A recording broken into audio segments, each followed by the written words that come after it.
하고 그러다 보면 또 야당에서 상당히 어려운 제의를 받을 수 있습니다. 그러면 좋다. 내가 그거 받아주마. 대신에 요거 하나 받아달라. 그게 이제 우리가 로그롤링이라고 이렇게 서로 이제 교환하는 거란 말이에요. 이런 정치를 좀 적극적으로 해가지고 사실은 예, 그런 모습을 국민도 원하는 거고 또 사실은 경제를 살림에 있어서도 가장 중요한 게 지금 심리의 문제입니다. 네. 예, 소비자들도 지갑을 열지 않고 기업들도 쌓아만 놓고서 설비 투자를 안 하고 있잖아요.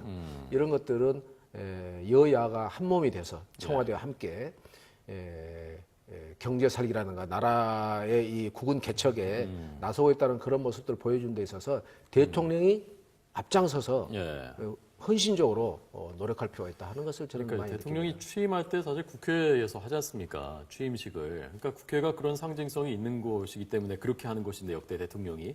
대통령이 좀 3박 4일 정도 국회로 출근을 1년에 한 번 정도는 하면 좋겠다. 어떻게 생각하세요? 그러니까 이 의원님. 글쎄요.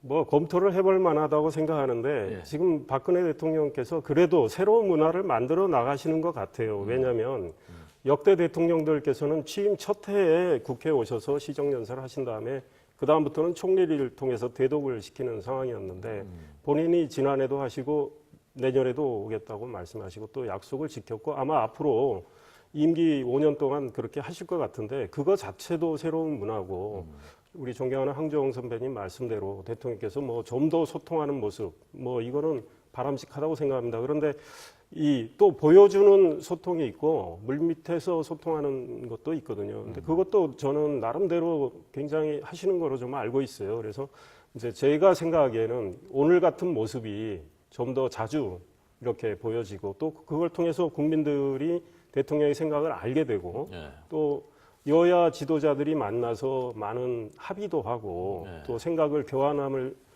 걸 보면서 국민들이 우리 정치에 대한 신뢰를 좀 더 갖게 되고 우리 정치권은 그걸 통해서 어제 그 이우 여사랑 만나시는 것만 봤을 때도 국민들이 굉장히 그럼요. 좋아하는 분들이 많더라고요.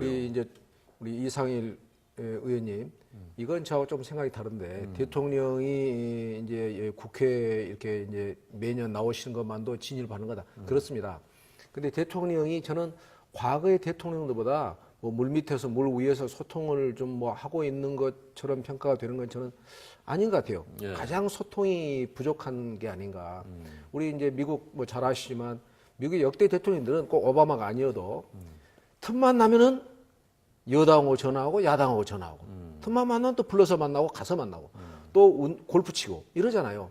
이게 이제 우리나라 대통령들이 청와대 안에 그냥 gat혀서 거의 그냥 뭐 하는지를 알 수 없는 블랙박스에 갇힌 것 같아요. 이런 모습은 우선 그 자체로서 민주적이지 않을 뿐더러 이것이 경제라든가 정치를 활성화시키고 정상화시키는데 청와대의 그 순기능이 청와대의 역할이 거의 없는 게 아니냐. 오히려 청와대가 경제 살리기라든가 정치의 정상화에 오히려 이 마이너스 이 역할을 하는 건 아니냐. 이런 측면도 있지 않습니까? 황 의원님, 그 야당에서 오바마 대통령이 미국에서 야당 의원들 만나고 했을 때는 대화가 될 것이다. 그리고 설득할 수 있다. 이런 것이 있는데 야당 의원들은 다 그런 건 아닙니다만은 뭐 막말하는 악수를 하자고도 악수를 거부하기도 하고 그러잖아요. 대통령을 그러니까 대화 상대가 아니라 뭐랄까 좀 약간 또는 악으로 이제 생각하는 그런 분들도 있는 것 같고 그런 것들이 이제 표출되기도 하고 그러니까 이제 그런 면이 있지 않을까요? 물론 이제 그 양쪽이 다 문제가 있을 수 있습니다. 저희도 약간의 이제 그런 경직된 당내 문화가 없는 건 아닌데 대통령은 어떻든 간에 이제 우월적인 국가의 지금 원수지 않습니까? 그 우월적 지위를 갖고 있기 때문에 또 찾아갈 수도 있잖아요. 불시에 찾아가서 오늘 문희상 대표 오늘 점심 내가 사겠습니다. 같이 갑시다. 할 수 있는 거 아니에요. 그러면서 뭐 얘기가 나오면 오케이 나 들어주겠노라고. 그렇지만 이러한 면이 있으니까 이건 협조를 해달라든가 이런 것을 좀 뭐 1년에 한두 번이 아니라 아까 말씀처럼 한 달에 몇 번씩 오는 것이 왜 나쁩니까? 국민들은 얼마나 좋아하겠어요. 그래야 이제 국민들도 통합이 되고 자신감도 생기고 미래에 대한 예측 가능성이 열리는 거고 그러면 돈도 지갑도 열고 경제도 좀 투자가 이루어질 거고 경제에 대한 전망도 낙관적으로 바뀌고 이러지 않겠습니까?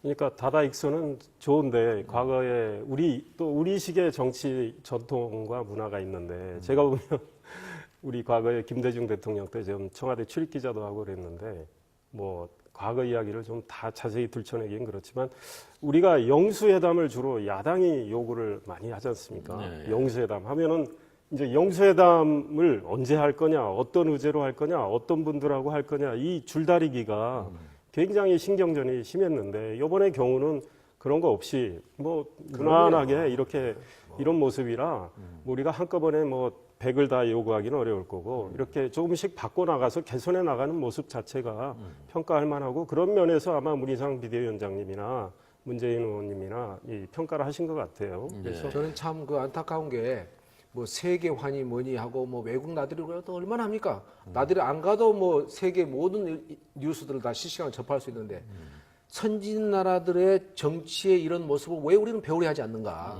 정말 저는 수수께끼고 참 안타까운 일이라고 생각합니다. 아니, 저는 사실 감동적으로 생각한 건 오바마 대통령이 본인의 정책을 반대하는 야당 의원이 있었어요. 그런데 그 의원의 지역구에 갈 때 그 야당 의원을 전용기에 태워서 가서 이야기도 하고 그런 모습은 참 본받을 만한데 또 우리 여건에서는 또 민감한 게 있죠. 예, 우리 박근혜 대통령도 뭐 귀태 발언한 그 홍 의원 있지 않습니까? 그분 지역구에 가서 같이 시장도 좀 돌아다니시고 그러면 사람이란 게 마음이 또 움직일 수도 있는 거 아닙니까? 생각도 바뀔 수도 사실 있고요. 그렇게 하는 게 대통령의 정말 어떤 의미에서는 승부로 보자면 대통령이 이기는 거고 국민들의 감동을 주는 거고 그럴 때 저희가 오히려 야당이 반성하게 되는 거죠. 예. 그러니까 똑같으면 대통령과 똑같은 게 싸우는 거 아니에요.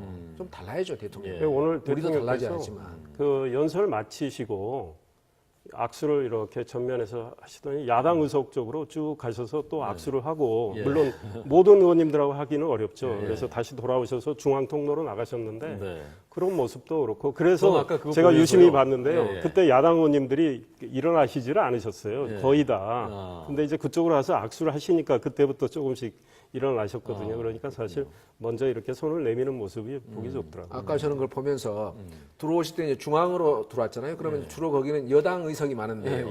예, 나갈 때 야당 쪽으로 와서 이제 악수를 하고 저도 가까이 있었는데 일로 이쪽 통로로 나갔으면 좋겠단 말이야. 그러면 다 우리들 일어나서 악수도 좀 하고 네. 그러면 국민들 보실 때도 더 훨씬 마음이 즐거우시고 행복하실 텐데 아, 저도 그 생각했거든요. 이게 자, 그 대통령 퇴장할 때 그 화면 좀 보여주시죠.